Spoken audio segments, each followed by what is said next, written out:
तो स्वागत है आप सबका एक और नई दिलचस्प कहानी के साथ।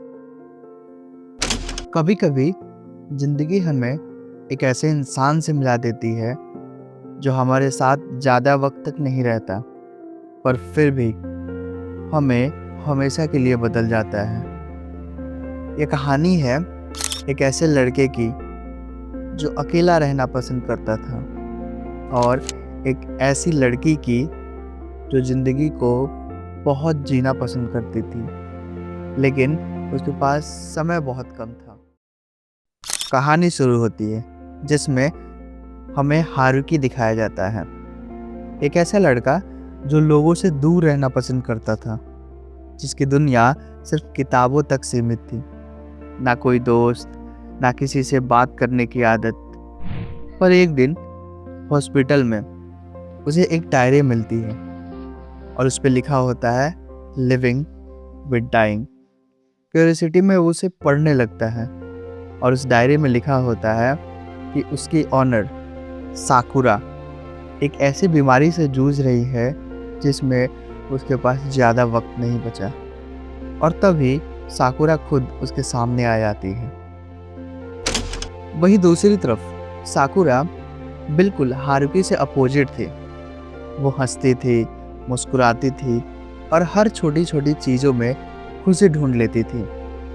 उसने हंसते हुए हारुकी से कहा, अब तुम मेरा सीक्रेट जानते हो, अब तुम मेरे दोस्त हो। हारुकी को ये सब अजीब लगता है, वो उसे अवॉइड करने लगता है, पर साकुरा उसे छोड़ती नहीं। वो उससे बाहर ले जाती है, उसके साथ वक्त बिताती है, उसे जीना सिखाती है और धीरे धीरे हारुकी की दुनिया बदलने लगती है। साकुरा के साथ हारुकी पहली बार महसूस करता है कि जिंदगी सिर्फ तन्हा रहने का नाम नहीं है, सिर्फ अकेले रहने का नाम नहीं है। वो उसे सिखाती है कि लोग ज़रूरी होते हैं, लोग इम्पोर्टेंट होते हैं हमारी लाइफ में, और उनसे जुड़ना और भी ज़रूरी होता है। एक दिन साकुरा कहती है, हारुकी, मुझे मरने से डर नहीं लगता, बस इस बात से डर लगता है कि मैं तुम्हें अकेला छोड़ जाऊंगी। मैं उन सबको अकेला छोड़ जाऊंगी जिन्हें मैं प्यार करती हूँ। और उस पल हारुकी के दिल में कुछ टूट सा जाता है। उस पल हारुकी को ये महसूस होता है साकुरा उसके लिए कितनी ज़रूरी है। वो समझ जाता है कि साकुरा सिर्फ एक लड़की नहीं, उसकी ज़िंदगी का हिस्सा बन चुकी है। पर ज़िंदगी अगर हमारे हिसाब से चले तो फिर क्या ही बात थी। और होता भी कुछ ऐसा ही है। एक दिन साकुरा और हारुकी मिलने वाले होते हैं, पर साकुरा नहीं आती। हारुकी घंटों तक उसका इंतज़ार करता है, पर फिर भी साकुरा नहीं आती। और अंत में हारुकी अपने घर लौट जाता है और फिर एक खबर आती है, साकुरा किसी बीमारी से नहीं बल्कि एक अचानक हुए हमले में मर चुकी है। एक एक्सीडेंट में उसकी डेथ हो चुकी है।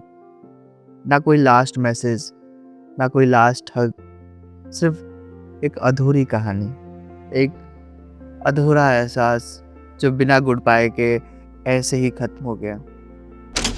हारुकी टूट जाता है जब उसे पता चलता है कि वो शख्स जो उसकी पूरी दुनिया बन चुका था अब उसके पास नहीं है। उसे लगता है कि वो साकुरा को कभी समझ नहीं पाया, अपनी फीलिंग्स बता नहीं पाया कि वो उसे कितना प्यार करता है।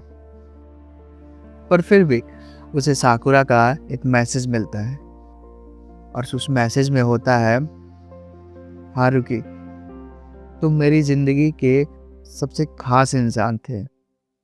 तुमने मुझे समझा और मुझे जीने का मतलब दिया। और उस पल, उस मैसेज को पढ़ने के बाद हारुकी रो पड़ता है। हारुकी के आंसू रुक नहीं पाते, वो खुद को संभाल नहीं पाता है। पर इस बार वो अकेला नहीं था। साकुरा की यादें, साकुरा का एहसास और साकुरा की दी हुई हिम्मत उसके साथ होती है। तो कुछ लोग हमारी ज़िंदगी में सिर्फ थोड़े वक्त के लिए आते हैं, पर वही थोड़ा सा वक्त हमें पूरी ज़िंदगी जीना सिखा देता है।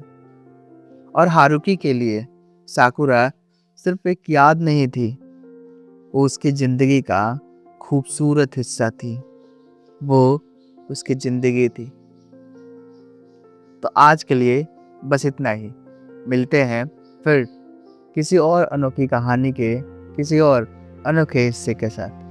तब तक के लिए खुश रहिए। धन्यवाद।